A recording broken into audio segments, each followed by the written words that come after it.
Yesterday, the Meteorological Office teamed up with the Irish Meteorological Service to provide our latest storm with the name Jocelyn. Jocelyn is the 10th storm of the storm naming season, and like his predecessors, he begins life accompanied by a warning. But are all of these warnings becoming excessive? Yesterday saw the Meteorological Office forecaster advising us to stay away from glass windows and to stay in rooms where there is no chimney stack above. Made it difficult for me to stay at home, really, under those circumstances. Well, joining us to discuss this is the legendary broadcaster and former Met officer and BBC weather presenter, John Ketley. Well, thank you very much for joining me. Do you think this is all getting a little bit over the top and we're getting a little bit wet? Well, in all senses. Not the best phrase, that one, really, Jacob, was it? But yeah, it has been said before. I don't think it is at the moment, because we did have a very serious storm yesterday. This was Isha, of course. And although, not many people suffered too much directly, it did influence travelling around the country. I know the trains were stopped very quickly so that there wasn't any problem going north into Scotland. And it's the same situation again now as well. I think we have to be fairly cautious with these storms because, they are life-threatening. There's no doubt about that. And one of the issues at the moment, I think, and it's been going on now for several weeks through the winter, is that the river levels, as we can see now on the pictures, the river levels are very high. And many places now have got swollen rivers, flooded, waterlogged fields by the side of the rivers. Many houses are getting more and more waterlogged as well outside in the gardens.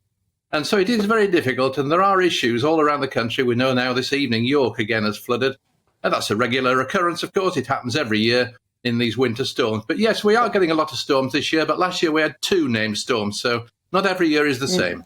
But there's a great piece in the Telegraph that I've read that says there have been fewer occurrences of maximum gust speeds exceeding 40, 50 and 60 knots in the last 2 decades compared to the 1980s and the 1990s.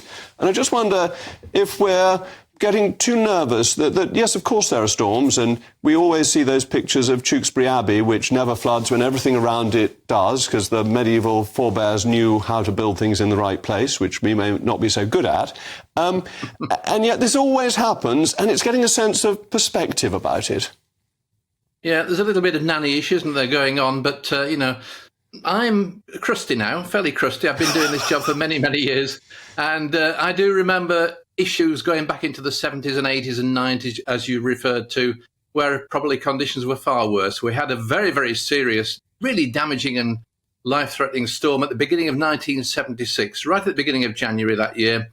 And in 1968, we had the big storm across in Scotland and Northern England. That killed many people in Glasgow, for example. Lots of buildings were completely flattened in Glasgow in 1968 in January. So we have seen these sort of conditions, if not worse, in decades gone. In the past. In the past. So I'm not belittling it. It is a pretty nasty storm again.